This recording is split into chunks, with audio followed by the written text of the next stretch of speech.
પૂછે કે તમારો ફેવરેટ તહેવાર કયો, તમારા મોઢામાંથી દિવાળી, ક્રિસમસ, ઈદની અભિવ્યક્તિ નીકળે છે.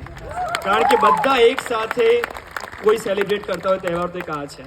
કારણ કે આની પાસે લોકોનો રાતના ઉજાગરા હોય છે, ખાલી આર્ટિસ્ટના નહીં પણ એની પાછળની ટીમના, સેટ ડિઝાઇનર્સના, કોસ્ચ્યુમ, મેકઅપ, બધા જ લોકોના રાતોરાતના ઉજાગરા હોય છે. આ વખતે ડાન્સની ખાલી વાત કરું તો અઢળક એપ્લિકેશન આવી તમારી પાસે, એમાંથી જોટ ડાઉન કરીને 13 સિલેક્ટ કરવામાં આવી છે.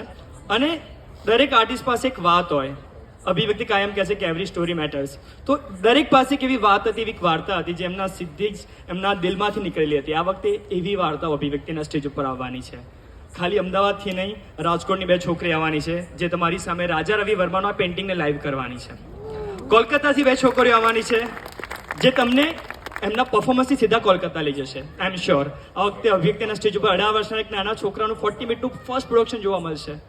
આ વખતે અભિવ્યક્તિના સ્ટેજ ઉપર ડાન્સમાં લિબરેશનની વાત થશે, સેપરેશનની વાત થશે, અફેક્શનની વાત થશે, જોડે જોડે લાઈફ ટ્રાન્સફોર્મેશનની વાત થશે અને કનેક્શનની વાત થશે. આઈ નો કે અહીંયા બધા જ અલગ અલગ ફિલ્ડના લોકો બેઠા છે, ડાન્સર્સ છે, કોરિયોગ્રાફર્સ છે, મ્યુઝિશિયન છે, એક્ટર્સ છે, સિંગર્સ છે, પણ આઈ વોન્ટ કે બધા જ પરફોર્મન્સ જોવે. એવું નહીં કહું કે ખાલી ડાન્સ જોવા આવો, ફેસ્ટિવલને માણવા આવો. થાળી પીરસાઈ ગઈ છે પણ આનો ઓળકાર ખરેખર લેવો હોય તો 15 દિવસ તમારે રોજે રોજ આવવું પડશે અને 3 મેન્યુ ભરેલા હોવા જોઈએ. Thank you so much.